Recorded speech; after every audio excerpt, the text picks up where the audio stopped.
बाद यहाँ जिले के कोर ग्रुप की मीटिंग थी। लगभग घंटा भर पूरे जिले की राजनीतिक स्थितियां अथवा अन्य प्रकार के जो विषय सब अपने कोर ग्रुप के मेंबर को ध्यान कराते हैं।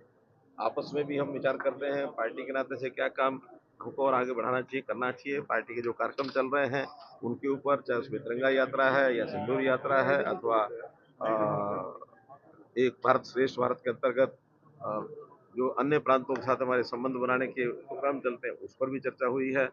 पार्टी के काम को कैसे आगे बढ़ाया जाए। अभी पिछले महीने हमने इसी महीने में संसदीय खेल कूद प्रतियोगिता ये शुरू की थी। इसी पहलगांव का ये जो सारा विषय आया उसके कारण से उसको बीच में एक बार स्थगित किया गया था।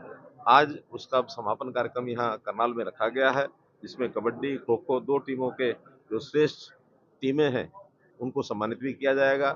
उसका आज समापन होगा। तो इस प्रकार के कार्यक्रमों के माध्यम से आज हम आगे बढ़ रहे हैं। भारत चौथी अर्थव्यवस्था बन गया है, नीति आयोग की बैठक में ये आया, कुछ कहना चाहेंगे इसके ऊपर? देखिए, हाँ, बहुत बड़ी उपलब्धि है। देश लगातार मोदी जी के नेतृत्व में आगे बढ़ रहा है। जो हमारी कभी 10 साल पहले पहली और यानी चौथी और पांचवी से भी नहीं बल्कि आठवीं 10वीं अर्थव्यवस्था मानी जाती थी, वो आगे अर्थव्यवस्था ठीक होते होते आज हम देश दुनिया भर की चौथी अर्थव्यवस्था के ऊपर आ गए हैं। अभी जापान को हमने पछाड़ा है और मैं समझता हूँ 2027 तक हम दुनिया की तीसरी बड़ी अर्थव्यवस्था में पहुंचेंगे। $5 ट्रिलियन तब तक हमारी अर्थव्यवस्था होगी और 2047 तक हम एक और बड़ी छलांग लगा करके हम अपेक्षा तो करते हैं कि कहीं पहले दूसरे स्थान पर भी पहुंच जाए। लेकिन देश की अर्थव्यवस्था को आगे बढ़ाने का जो कार्यक्रम मोदी जी ने दिया है, शायद दुनिया का कोई और नेता इस प्रकार सोचता हो। हमारा हर व्यक्ति आज इस मनोभावना को लेकर के चल रहा है कि अपने देश को आज़ाद हो यानी जब 100 साल हो जाएंगे 2047 तक, तो देश विकसित देश बने और न केवल देश बल्कि हर प्रांत विकसित प्रांत हो, आदर्श प्रांत के रूप में आगे उभरे।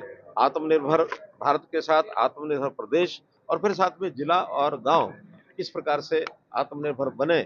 इस नाते से विकास के काम चाहे केंद्र सरकार की ओर से होते हैं अथवा प्रदेश सरकार की ओर से होते हैं, एक एक बारीक चीज सोच सोच करके एक एक गांव तक पहुंचना और सब प्रकार की सुविधाएं जनता को मिले, ऐसे कार्यक्रम की योजना चल रही है। रामचंद्र कांगड़ा का एक बयान आया है, आपने सुना होगा, कि उन्होंने कहा है कि वीरांगनाओं का भाव नहीं था जो वहां पर। देखिए, ये कोई पार्टी की बात नहीं है, उनका अपना एक विचार हो सकता है।